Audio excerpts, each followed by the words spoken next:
European Union is holding its first summit with Gulf states today. That's part of a diplomatic push to increase international support and to isolate Russia. Our Brussels correspondent Dave Keating told us more.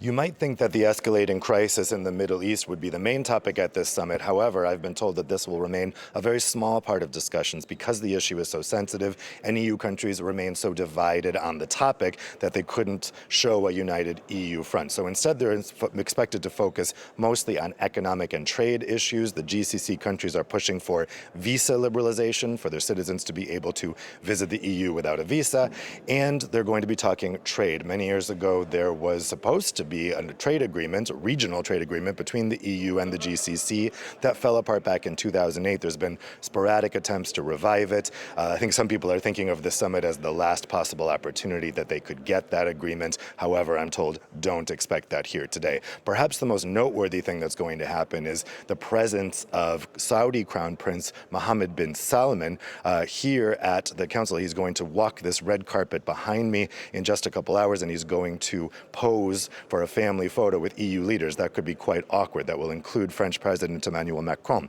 And of course, just a couple years ago, MBS, as he's called, was expected to be a pariah on the international stage because he was implicated in the murder of the journalist Jamal Khashoggi. His reputation has really been rehabilitated since then as countries worried about alienating oil-rich Saudi Arabia.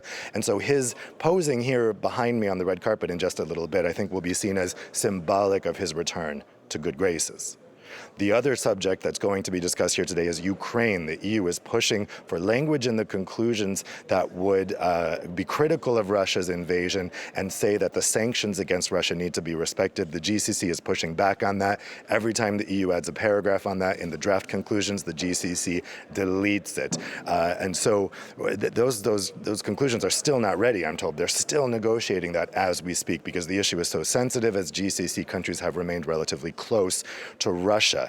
What we may have more agreement on Iran. Both the EU and the GCC are concerned about Iran. Interestingly, it looks like the GCC is the one pushing back against aggressive language on Iran in these conclusions.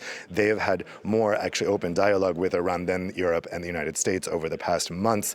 And so it will be very interesting to see the language on Iran at the end of this summit in the conclusions.